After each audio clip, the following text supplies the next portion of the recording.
कभी सोचा है कि आज की डिजिटल दुनिया में जहां हर कोई अपनी अमीरी का दिखावा कर रहा है, असली दौलतमंद लोग आखिर हैं कहाँ? शायद वो हमारे बीच ही हैं, बस चुपचाप। तो चलिए आज इसी खामोशी से बनाई गई दौलत के रहस्यों से पर्दा उठाते हैं।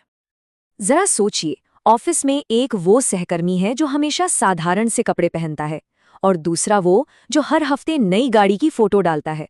अब अगर कोई कहे कि साधारण दिखने वाला इंसान असल में कहीं ज्यादा अमीर हो सकता है, तो क्या यकीन होगा? यही तो है दिखावे और हकीकत का खेल। और इस खेल में असली अमीर अक्सर खामोश रहते हैं। तो इस खामोश दौलत का राज आखिर है क्या? इसके लिए हमें थोड़ा पीछे जाना होगा, लगभग 500 साल पीछे, इटली के एक विचारक निकोलो मैकियावेली के पास। उनकी एक किताब थी द प्रिंस। ये सिर्फ राजाओं के लिए नहीं थी। ये किताब असल में शक्ति को पाने, उसे संभालने और सबसे जरूरी उसे दुनिया की नजरों से छिपाने की कला सिखाती है।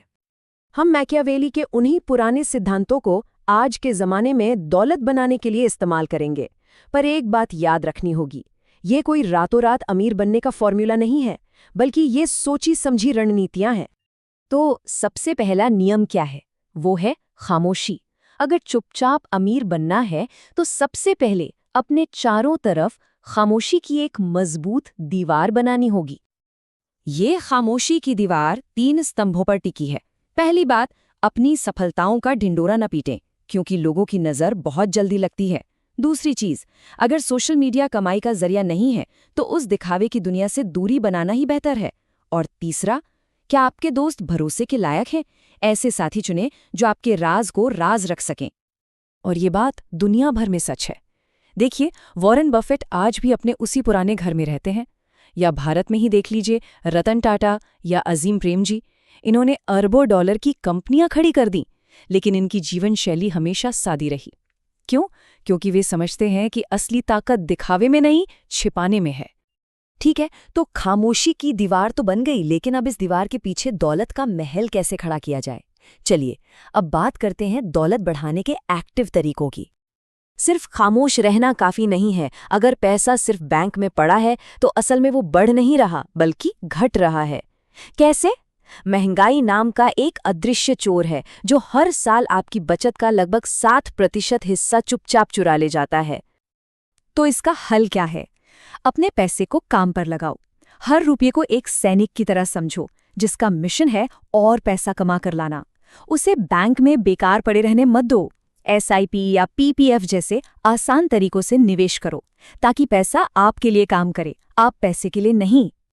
मैकियावेली का एक और सिद्धांत था, कभी भी सिर्फ एक चीज पर निर्भर मत रहो। जो इंसान सिर्फ अपनी नौकरी पर टिका है वो उस राजा की तरह है जिसके पास बस एक ही केला है। एक हमला हुआ और सब कुछ खत्म। जेफ बेजोस ने सिर्फ किताबों से शुरुआत नहीं की थी। धीरूभाई अंबानी सिर्फ टेक्सटाइल पर नहीं रुके। अपनी कमाई का एक हिस्सा कमाई की एक और धारा बनाने में लगाओ। एक साइड बिजनेस, फ्रीलांसिंग या कोई छोटा सा निवेश। धीरे धीरे ये छोटी छोटी धाराएं एक शक्तिशाली नदी बन जाती हैं। लेकिन सबसे कीमती खजाना कौन सा है? वो जिसे कोई चोर चुरा नहीं सकता।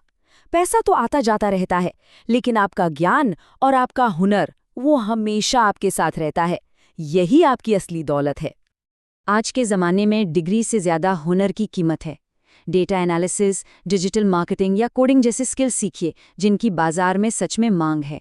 लेकिन याद रखिए, ये सब खामोशी से करना है। अपनी मेहनत का ढिंडोरा मत पीटिए। जब आपका काम बोलेगा तो पूरी दुनिया सुनेगी। तो दौलत बना तो ली, लेकिन क्या उसे संभाल पाएंगे? दौलत कमाना एक बात है और उसे बचाकर रखना बिल्कुल दूसरी। तो चलिए अब दौलत की सुरक्षा के आखिरी नियमों को समझते हैं। मैकियावेली ने किलों के बारे में बात की थी। आज के युग में वो किले हैं लीगल स्ट्रक्चर्स, यानी कानूनी ढांचे।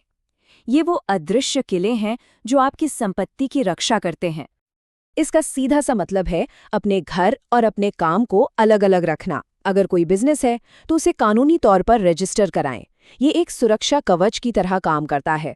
अगर बिजनेस में कोई ऊंच नीच हो भी जाए तो आपके घर और आपकी बचत पर कोई आंच नहीं आएगी।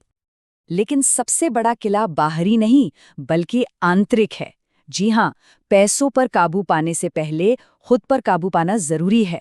अपनी भावनाओं, अपने लालच और दिखावे की इच्छा को कंट्रोल करना, यही अनुशासन है। और यही अनुशासन बर्बादी के खिलाफ आपका आखिरी और सबसे मजबूत किला है। तो इन सब नियमों का मकसद क्या है? सिर्फ पैसा इकट्ठा करना? नहीं, इसका असली मकसद है शक्ति को समझना, उस असली शक्ति को जो पैसे से कहीं ज्यादा बड़ी है। और यहाँ 9वां नियम आता है, अपना साम्राज्य फुसफुसाहट में बनाओ।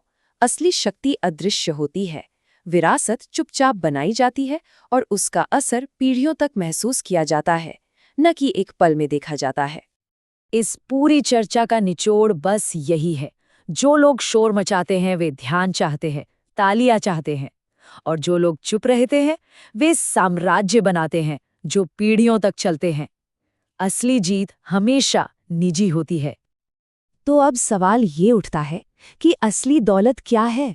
दुनिया को दिखाने वाला दिखावा या बंद दरवाजों के पीछे की आज़ादी और सुकून? अपनी दौलत खामोशी से बनाइए, उसकी हिफाजत कीजिए और दुनिया को बस उसकी परछाई देखने दीजिए।